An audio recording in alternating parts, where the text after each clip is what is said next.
Namaste Vidya, I am JVN Dr. Suman Shekhawat, Department of Kaya Chikitsa, Faculty of Ayurvedic Sciences, Jyoti Vidyapeeth, Women's University, Jaipur. Today we will discuss about the treatment of Atisar, that how can we will treat Atisar according to Ayurveda.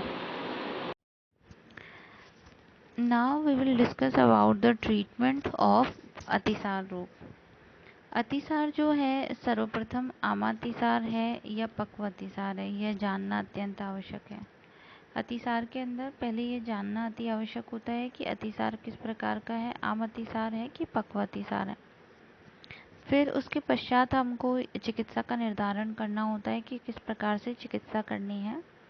आमातिसार जो है अगर है तो वह उसमें इस चीज़ का निर्धारण करना ज़रूरी है कि अल्प दोष युक्त है, मध्यम दोष युक्त है कि अधिक दोष युक्त है। अगर अल्प दोष है तो लंघन देंगे, मध्यम दोष है तो दीपन पाचन चिकित्सा करेंगे और अधिक दोष है तो विरेचन हरितकी या एरंड तेल से। फिर तत्पश्चात जो है आमातिसार में स्तंभक औषध जो होती हैं इनका प्रयोग नहीं करना चाहिए, जैसे कि कुटज घनवटी, मल को रोकने वाली कुटज। अन्यथा शरीर में रुका हुआ आम निम्न दोषों को उत्पन्न कर सकता है, जैसे कि गृहिणी, अर्श, शोथ, पांडु, कुष्ठ, गुल्म, उदर रोग, ज्वर आदि। इसलिए आम का लंघन और दीपन पाचन औषधियों से पाचन कर देना चाहिए या विरेचन द्वारा शरीर से बाहर निकाल देना चाहिए। दीपन पाचन योग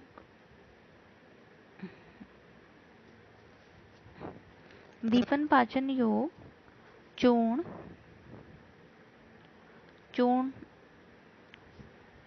जैसे लवण भास्कर चूर्ण, बिल्वादी चूर्ण, हिंगवाष्टक चूर्ण, त्रिकटु चूर्ण, शिवशार पाचन चूर्ण, क्वाथ अगर हम देखें तो धान्य पंचक क्वाथ, वटी देखें तो शंखवटी, महाशंखवटी, चित्रकादि वटी, संजीवनी वटी आदि दीपन पाचन योग हैं। पक्व अतिसार के अंदर हम स्तंभक औषधियों का प्रयोग कर सकते हैं, जैसे कि कुटज घनवटी, कुटजारिष्ट, गंगाधर चूर्ण, वृत्त गंगाधर चूर्ण आदि। अगर हम दोषानुसार अतिसार की चिकित्सा देखें तो वातातिसार के अंदर दीपन पाचन, ग्राही, वात अनुलोमक औषधियों का प्रयोग करना चाहिए, जैसे कि पंचमूलादि चूर्ण, पथ्यादि क्वाथ, वचादि क्वाथ, हिंगुलवटी आदि। पित्तातिसार चिकित्सा अगर हम देखें तो लंघन व पाचन औषधियों का सेवन करना चाहिए, जैसे कि गंगाधर चूर्ण, मधुकादि चूर्ण, सूतशेखर रस, कामदुधा रस, प्रवाल पिष्टि, प्रवाल भस्म, वराटिका भस्म, बिल्वादी क्वाथ आदि। कफज अतिसार की अगर चिकित्सा देखें तो इसमें प्रथम लंघन पाचन औषधियों का प्रयोग करना चाहिए, तत्पश्चात आमातिसार नाशक दीपन द्रव्यों का प्रयोग करना चाहिए। योग अगर हम देखें तो लोकनाथ रस, लक्ष्मी विलास रस, जाति फलादि चूर्ण का प्रयोग करना चाहिए। त्रिदोषज अतिसार की चिकित्सा में प्रथम वात की, फिर पित्त की और अंत में कफ की चिकित्सा करनी चाहिए। आचार्य सुश्रुत ने सन्निपातज अतिसार व सन्निपातिक ज्वर में सर्वप्रथम पित्त की चिकित्सा करने का निर्देश दिया है। अगर हम इसमें योग देखें तो कुटाजवली, जाति फलादि चूर्ण आदि का प्रयोग किया जा सकता है। रक्तातिसार जो है इसमें वेदना स्थापन और रक्त स्थापक औषधियों का प्रयोग करें, जैसे मोचरस चूर्ण 10 ग्राम को शीरपाक विधि से दूध में पकाकर प्रयोग करें। योग अगर हम देखते हैं तो कामदुधा रस, सूतशेखर रस, रक्तपित्त कुंडन रस, बिल्वादी चूर्ण आदि। अतिसार जो है जैसे भय शोक अतिसार है तो इसके अंदर वातनाशक, दीपन पाचन, ग्राही औषधियाँ, आश्वासन व हर्षण चिकित्सा, वातातिसार के समान चिकित्सा करनी चाहिए। भेद जो है आचार्य चरक और वाग्भट ने जो वातश, पित्तश, कफश, सन्निपातश, भयज और शोकज इस प्रकार से 6 भेद बताए हैं। आचार्य सुश्रुत ने भी 6 भेद बताए हैं, लेकिन थोड़ा सा विभेद किया है। इन्होंने भयज अतिसार ना मानते हुए आमज अतिसार माना है, अर्थात वातश, पित्तश, कफश, सन्निपातश, शोकज एवं आमज अतिसार माना है।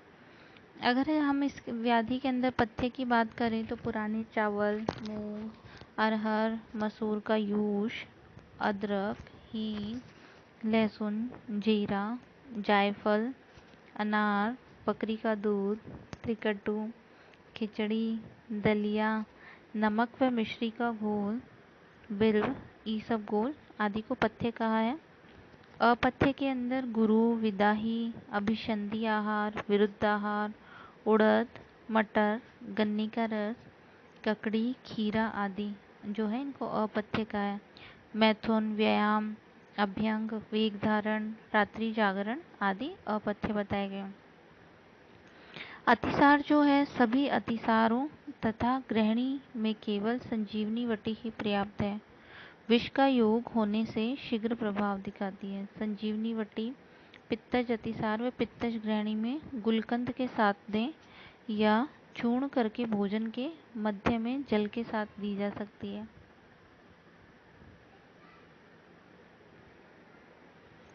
Thank you so much. This session is powered by digital version 2.0 Jyoti Vidyapeeth Women's University Jaipur. I hope you all are satisfied with this session. If you feel any kind of problem with this session, please mention it in comment box. I will resolve it soon. Thank you.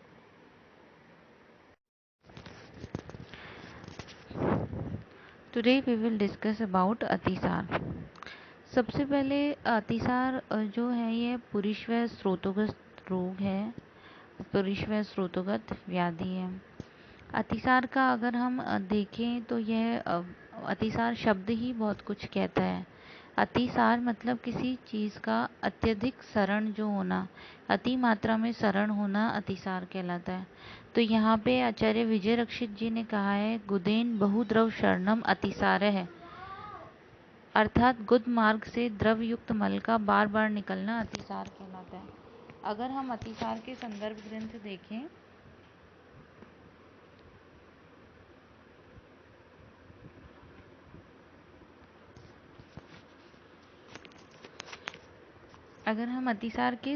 ग्रंथ देखें तो अतिसार के अंदर आया है कि चरक संहिता चिकित्सा स्थान अध्याय 19 के अंदर, सुश्रुत संहिता उत्तर स्थान अध्याय 3 में, अष्टांग हृदय निदान स्थान अध्याय 8 में, अष्टांग हृदय चिकित्सा स्थान अध्याय 9 के अंदर और माधव निदान अध्याय 3 के अंदर अतिसार का वर्णन आया है।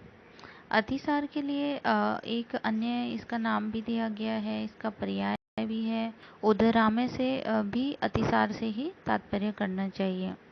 अगर हम अतिसार के निदान देखें कि किस प्रकार के कारणों की वजह से अतिसार की उत्पत्ति हो सकती है, तो गुरु, अति स्निग्ध, अति द्रव, अति उष्ण, अति शीत पदार्थों का सेवन,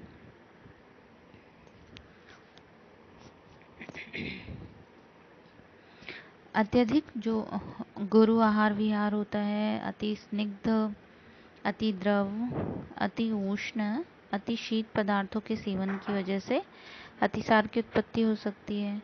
अजीर्ण, विरुद्ध आहार से, अध्यसन, अपक्व आहार के सेवन की वजह से भी अतिसार की उत्पत्ति हो सकती है। इसके अलावा जैसे दूषित जल के सेवन से, भय, शोक आदि से अतिसार की उत्पत्ति हो सकती है। वेग का धारण करने से, पंचकर्म के मिथ्या योग से एवं कृमि, अर्श और गृहिणी रोग जो है इनको भी अतिसार का निदान कारक रोग कहा गया है। अर्थात कृमि के पश्चात अतिसार की उत्पत्ति हो सकती है, अर्श के कारण अतिसार की उत्पत्ति हो सकती है और गृहिणी के कारण अतिसार की उत्पत्ति हो सकती है। अगर हम अतिसार की संप्राप्ति देखें तो अतिसार के जो हैं, जैसे जो कारण हमने अभी पढ़े, इन कारणों के सेवन से कुपित हुए वातादि दोष पाचक अग्नि को मंद करके जलीय धातु को पुरुष के आशय में लाकर पुरुष को पतला करके बार बार प्रचुर मात्रा में गुद मार्ग से बाहर निकालते हैं। इसे ही अतिसार कहा जाता है। यह जो है इसका अतिसार जो है इसका एक तरीके से संप्राप्ति चक्र है कि किस प्रकार से डिजीज की उत्पत्ति होती है। अभी हमने अतिसार के निदान कारक भाव निदान जो है अतिसार के जो कारण हैं वो पढ़े। अगर कोई व्यक्ति विशेष उन कारणों का अधिक सेवन करता है तो उसकी वजह से वातादि दोष कुपित होते हैं। बेसिकली अतिसार जो है ये वात प्रदान त्रिदोषज व्याधि है। निदानों के सेवन से वातादि दोष कुपित होते हैं।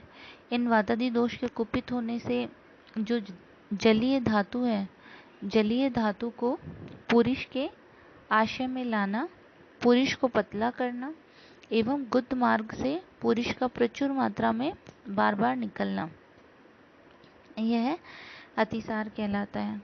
अगर हम इसके संप्राप्ति घटक देखें तो इसके अंदर दोष जो है वात प्रधान त्रिदोषज व्याधि है। अगर हम इसमें दूष्य देखें तो मल, जलीय धातु, यह व्याधि के अंदर दूष्य है। स्रोतस जो है पुरुष वह स्रोतस, उदक वह स्रोतस एवं अन्न वह स्रोतस। स्रोतो दुष्टि प्रकार अति प्रवर्ती एवं अधिष्ठान जो है व्याधि का पक्वाशय है। स्वभाव से अतिसार आशुकारी व्याधि होती है। अतिसार का जो है विशिष्ट संप्राप्ति और लक्षण अगर हम देखते हैं तो वह इस प्रकार से हैं, जैसे वातज अतिसार की संप्राप्ति एवं लक्षण, जैसे जो वातवर्धक जो है निदानों के सेवन से वात कुपित होती है। यह कुपित हुई वायु जठराग्नि को मंद करके मूत्र व श्वेद को पुरुष के आशय में लाकर पुरुष को पतला कर बार बार गुदमार्ग से बाहर निकालता है। यही वातज अतिसार है। अगर हम वातज अतिसार के लक्षण देखें तो अरुण वर्ण का मल, झाग युक्त अतिसार या मल की प्रवृत्ति, रूक्ष व आम मल, अल्प मात्रा, आवाज के साथ, पीड़ा के साथ मल का त्याग जो है वातज अतिसार में देखने को मिलता है। अगर हम पित्तज अतिसार की संप्राप्ति एवं लक्षण की बात करें तो पित्तज अतिसार के निदानों के सेवन से कुपित पित्त जो है द्रव, सर, उष्ण होने के कारण पक्वाशय को दूषित कर इन्हीं गुणों के कारण पुरुष का भेदन करके पित्तज अतिसार को उत्पन्न करता है। पित्तज अतिसार में जो मल है यह पीला या हल्के रक्त वर्ण का मल देखने को मिलता है। यहाँ पे रोगी को तृष्णा एवं मूर्छा, सर्वांग दाह, गुदपाक इस तरह के लक्षण देखने को मिलते हैं। अगर कफज अतिसार की संप्राप्ति और लक्षण देखें तो कफज अतिसार के जो है निदानों का सेवन से कुपित कफ गुरु स्निग्ध शीत होने के कारण अधोभाग में जाकर जठराग्नि को मंद करके मल को पतला कर कफज अतिसार को उत्पन्न करता है। अगर इसके लक्षण देखें तो रोमांच होना, रोंगटे खड़े होना, सफ़ेद वर्ण का मल आना, गाढ़ा व कफयुक्त मल की प्रवृत्ति, शीतल मल त्याग, इस प्रकार के लक्षण देखने को मिलते हैं। सन्निपातिक अतिसार संप्राप्ति एवं लक्षण। त्रिदोष प्रकोपक निदानों के सेवन से कुपित त्रिदोष जठराग्नि को नष्ट करके पक्वाशय में जाकर तीनों दोषों के लक्षणों से युक्त सन्निपातज अतिसार को उत्पन्न करते हैं। अगर हम इसके लक्षण देखें तो सुअर की चर्बी के समान इसमें जो है मल प्रवृत्ति होती है, मांस के धोवन के समान, और तीनों दोषों के लक्षणों से युक्त जो है अतिसार के मल की प्रवृत्ति होती है। शोकज अतिसार। शोकज अतिसार की संप्राप्ति और लक्षण इस प्रकार से हैं। निरंतर शोक से पीड़ित व्यक्ति के अधिक जो है वाष्प त्याग से अर्थात नेत्र स्त्राव, नासा स्त्राव से उत्पन्न ऊष्मा जठराग्नि को नष्ट करके रक्त को भी दुष्ट करती है और शोकज अतिसार की उत्पत्ति होती है। इसके लक्षण जो हैं शोकज अतिसार के लक्षण वातज अतिसार सम है, जैसे कि अभी हमने पढ़े अरुण वर्ण युक्त मल, और झाग युक्त रूक्ष आम मल अल्प मात्रा आवाज के साथ एवं पीड़ा के समान। तो शोकज अतिसार के लक्षण जो है वातज अतिसार सम होते हैं। अगर आमातिसार की संप्राप्ति और लक्षण देखें तो अजीर्ण के कारण कुपित हुए दोष कोष्ठ धातु मलों को दूषित करके आमातिसार उत्पन्न होता है। यह जो है अनेक वर्णों से युक्त मल शूल के साथ में इसकी प्रवृत्ति होती है। रक्त अतिसार, अगर हम रक्त अतिसार के अंदर देखें तो पैथिक अतिसार से पीड़ित व्यक्ति यदि अम्ल लवण उष्ण कटु क्षार एवं तीक्ष्ण पदार्थों का सेवन करता है तो मल में रक्त भी आने लगता है, इसे ही रक्तातिसार कहते हैं। अतिसार के पूर्व रूप जो है ये हृदय नाभि उदर गुदा में सुई चुभने जैसी पीड़ा का होना, अंगों में शिथिलता होना, अपान वायु का न निकलना, मल का अवरोध होना, आधमान होना, भोजन का न पचना, ये सभी अतिसार के पूर्व रूप हैं। हृदय नाभि उदर गुदा में सुई चुभने जैसी पीड़ा होना, अंगों में शिथिलता होना, अपान वायु का न निकलना, मलों का अवरोध होना, आधमान भोजन का न पचना, ये सब अतिसार के पूर्व रूप। आमातिसार और पक्वातिसार के अंदर अगर हम भेद देखें तो इस प्रकार से इसको विभेदित किया जा सकता है कि आमातिसार में पिच्छल और दुर्गंध युक्त मल की प्रवृत्ति होती है, जबकि पक्वातिसार में ऐसा नहीं होता। आमातिसार में मल जो है यह जल में डूब जाता है, पक्वातिसार में तैरता रहता है। आमातिसार में शरीर और कोष्ठ के अंदर भारीपन रहता है, पक्वातिसार में शरीर और कोष्ठ के अंदर हल्कापन रहता है। अगर हम रक्तातिसार एवं रक्तपित्त में भेद देखें अधोग रक्तपित्त के अंदर तो वो इस प्रकार से है कि रक्तातिसार के अंदर रक्त मल के साथ निकलता है, जबकि अधोग रक्तपित्त के अंदर केवल रक्त निकलता है। रक्तातिसार के अंदर जीव रक्त के लक्षण मिलते हैं प्राय, अधोग रक्तपित्त में जीव रक्त के लक्षण नहीं मिलते। रक्तातिसार में रक्त केवल गुदमार्ग से निकलता है, जबकि अधोग रक्तपित्त में गुदमार्ग और मूत्रमार्ग दोनों से निकल सकता है। रक्तातिसार के अंदर अगर हम स्तंभक और पित्त शामक चिकित्सा देने से लाभ मिल जाता है, जबकि अधोग रक्तपित्त में पित्त शामक चिकित्सा से लाभ मिलता है। आमातिसार और प्रवाहिका में अगर विभेद देखते हैं तो आमातिसार जो है इसमें शूल के साथ में मल का त्याग होता है, जबकि प्रवाहिका में प्रवाहन मरोड़ के साथ में मल त्याग होता है। आमातिसार में अधिक मात्रा में मल का त्याग होता है, प्रवाहिका में अल्प मात्रा में मल का त्याग होता है। आमातिसार में अपक्व अन्न एवं आम निकलता है, प्रवाहिका में ऐसा नहीं होता है। आमातिसार में अनेक जलीय धातुएं भी निकलती हैं और प्रवाहिका में केवल कफ निकलता है। प्रवाहिका में कफ के साथ में मल की प्रवृत्ति होती है, म्यूकस निकलता है स्टूल के साथ में। अगर हम अतिसार ग्रहणी और प्रवाहिका में विभेद देखें कि किस प्रकार से इनको विभेदित किया जाता है तो वह इस प्रकार से है कि अतिसार में पुरुष अधिक आता है, जबकि प्रवाहिका में पुरुष अल्प आता है। ग्रहणी के अंदर कभी अधिक आता है तो कभी अल्प आता है। अतिसार एक आशुकारी व्याधि है, प्रवाहिका भी आशुकारी व्याधि है, जबकि ग्रहणी एक चिरकारी व्याधि है। अतिसार जो है इसमें द्रव मल अधिक मात्रा व बार बार प्रवृत्ति होती है, जबकि प्रवाहिका में अल्प मल एवं बार बार प्रवृत्ति होती है। ग्रहणी जो है इसमें मल कभी द्रव आता है कभी बंधा हुआ आता है, जबकि अतिसार में द्रव मल आता है, अधिक मात्रा में आता है, बार बार प्रवृत्ति होती है। प्रवाहिका में अल्प मल आता है, बार बार प्रवृत्ति होती है, और ग्रहणी में मल कभी द्रव और कभी बंधा हुआ आता है। अतिसार के अंदर प्रवाहन नहीं होता, यानी कि जो है एक मल त्याग में जोर लगाना नहीं पड़ता, एवं प्रवाहिका जो है इसमें प्रवाहन अवश्य है। ग्रहणी के अंदर भी प्रवाहन नहीं होता। अतिसार जो है इसके अंदर कफयुक्त मल प्राय नहीं देखने को मिलता है, जबकि प्रवाहिका के अंदर कफयुक्त मल की प्रवृत्ति होती है। ग्रहणी में भी प्राय नहीं होता ऐसा। अतिसार का रोगी जो है इसमें कार्य देखने को नहीं मिलता, प्रवाहिका में भी कार्य नहीं होता, जबकि गृहिणी के अंदर रोगी पतला होता है, कार्य देखने को मिलता है। अतिसार में जिह्वा पाक नहीं देखने को मिलता है, प्रवाहिका में भी नहीं मिलता है, जबकि गृहिणी में जिह्वा पाक भी देखने को मिलता है। पक्वाशय से उत्पन्न रोग, पक्वाशय से अतिसार जो है ये पक्वाशय से उत्पन्न रोग है, प्रवाहिका भी पक्वाशय से उत्पन्न रोग है और गृहिणी आमाशय से उत्पन्न रोग है। अतिसार जो है इसमें रक्त आ सकता है, प्रवाहिका में भी रक्त आ सकता है, गृहिणी में प्राय रक्त देखने को नहीं मिलता है।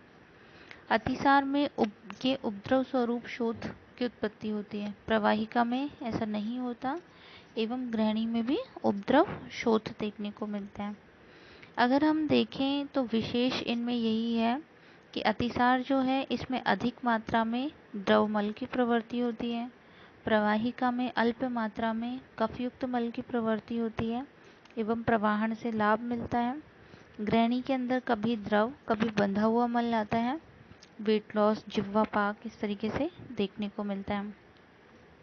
अगर हम इसके उपद्रव देखें तो इसमें शोथ, शूल, ज्वर, तृष्णा, काशवास, अरुचि, छर्दी, मूर्छा, हिक्का, जलीय अंश की कमी एवं मूत्राघात इस तरह के उपद्रव देखने को मिलते हैं।